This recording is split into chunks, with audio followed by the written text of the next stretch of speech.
Thrinor. Um nome que ecoava pelos quatro cantos de Skyrend, sussurrado com uma mistura de admiração e temor.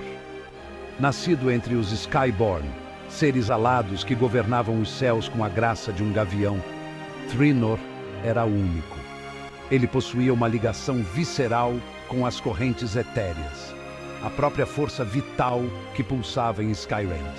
Mal havia completado 20 primaveras e já era um guardião dos céus, pronto para defender com a própria vida Skyrend e suas cidades que pairavam como nuvens. Sua determinação era a de um touro em fúria, sua ambição vasta como o céu azul. Mas por trás da máscara da promessa, uma tempestade se formava, prenunciando a tormenta que estava por vir. Thrinor acreditava que seu destino era grandioso demais, que transcendia qualquer plano que o Conselho Celeste pudesse traçar. Thrinor era um prodígio, um diamante bruto lapidado pelas batalhas. Sua maestria sobre as correntes etéreas era algo que beirava o divino. Ele ascendeu rapidamente na hierarquia dos Guardiões dos Céus, como um foguete rompendo a atmosfera. Ele liderou missões perigosas, defendendo Skyrend de ameaças que fariam o Boitatá tremer de medo. Ele era reverenciado por sua coragem, que lembrava a valentia de um cangaceiro, e por seu poder, que faria o chupacabra correr para as colinas. Os outros guardiões o enxergavam como um líder predestinado, um Pelé dos céus. O próprio Conselho Celeste reconheceu seu potencial, a chama que ardia em seu peito. Mas a ambição de Thrinor, tal qual uma cobra faminta, crescia a cada vitória. Ele começou a questionar a sabedoria ancestral do Conselho, sua rigidez em seguir a tradição como um rio segue seu curso. Ele acreditava que Skyrend, tal qual o nosso Brasil, poderia alçar voos muito mais altos, alcançar um novo patamar de glória.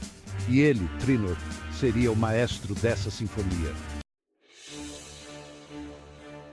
Em suas buscas, Thrinor se deparou com pergaminhos antigos e proibidos, guardados a 7 chaves, como se fossem o segredo do doce de leite da vovó. Eles sussurravam sobre um poder adormecido no âmago das correntes etéreas. Um poder capaz de moldar Skyrend como um oleiro molda o barro. Thrinor se convenceu de que poderia domar essa força colossal, usá-la para o bem de todos, como um curandeiro usa suas ervas. Mas o Conselho Celeste, temendo uma nova guerra guarani, discordou veementemente. Eles o alertaram sobre os perigos de tentar controlar algo tão volátil quanto o humor de um saci. Thrinor, teimoso como uma mula, se recusou a dar ouvidos. Em sua mente, o Conselho o temia. Temia que seu poder ofuscasse o deles. Ele reuniu seguidores, outros guardiões que ousavam sonhar com um futuro diferente, que compartilhavam de suas ambições. Eles se autodenominavam portadores da tempestade, e a rebelião, antes uma semente, agora começava a brotar. Thrinor decidiu que era a hora.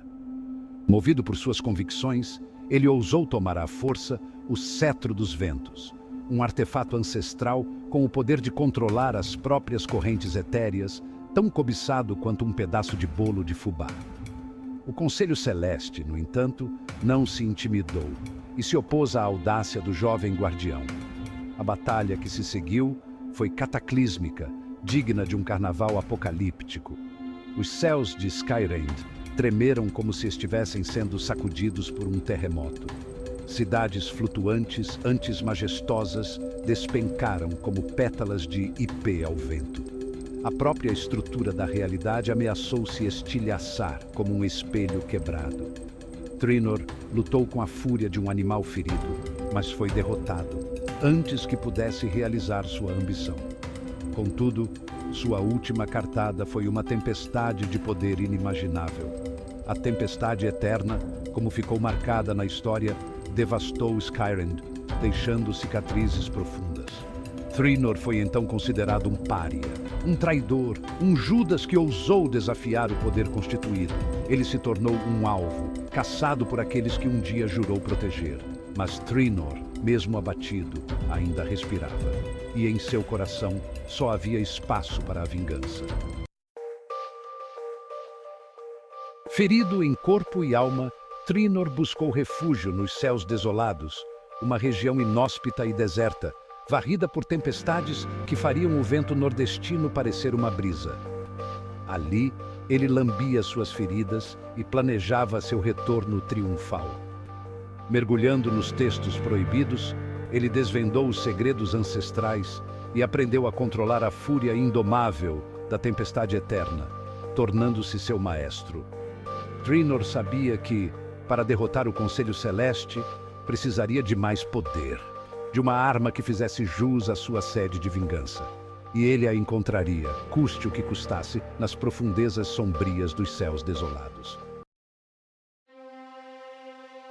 Lendas sussurradas em voz baixa, como quem conta um segredo, falavam da Lanterna das Tempestades, um artefato de poder inimaginável, capaz de controlar a fúria da própria tempestade eterna, como um domador controla um animal selvagem.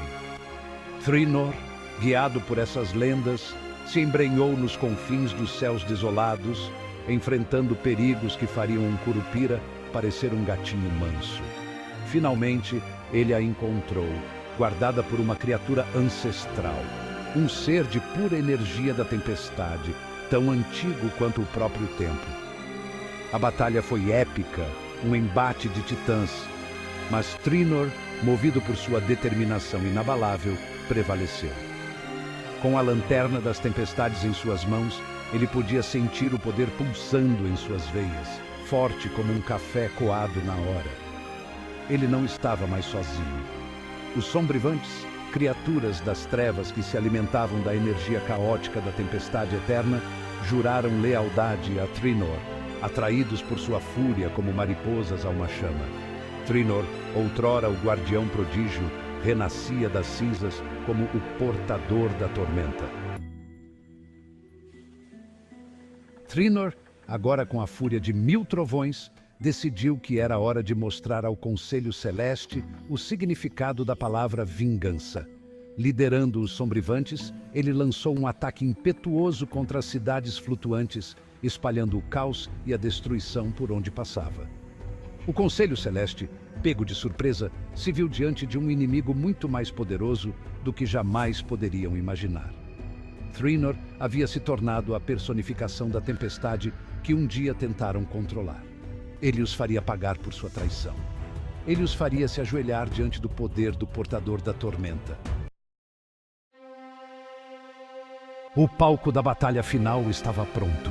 O destino de Skyrend seria decidido no coração das Montanhas Celestes, onde o Conselho Celeste fazia sua última resistência, agarrando-se à esperança como um náufrago a um pedaço de madeira. Trinor, sedento por justiça, enfrentou seu antigo amigo e rival, Arlatis Windsol, o líder dos Guardiões dos Céus. A batalha foi um confronto titânico, um balé de vento e fúria, onde raios cruzavam os céus como flechas. No final, Trinor, com a frieza de um matador, prevaleceu, mas a vitória lhe custou caro. Ele havia se tornado o monstro que o Conselho Celeste sempre temeu, consumido pela tempestade que rugia dentro de si. Agora, Trinor, com o poder da Lanterna das Tempestades em suas mãos, busca o coração das correntes, a fonte primordial de toda a energia de Skyrend, o santo graal de sua ambição. Com ele terá o poder de um deus, podendo moldar o mundo à sua imagem e semelhança. Mas as dúvidas, como fantasmas do passado, o assombram. A lembrança de sua irmã, morta durante a fúria da tempestade eterna, o assola. Será que o preço de sua vingança foi alto demais? Mas ele não pode voltar atrás. A cada passo em direção ao coração das correntes, ele se afunda mais na escuridão. Trinor, o portador da tormenta, não encontrará paz enquanto Skyrend não se curvar perante sua vontade.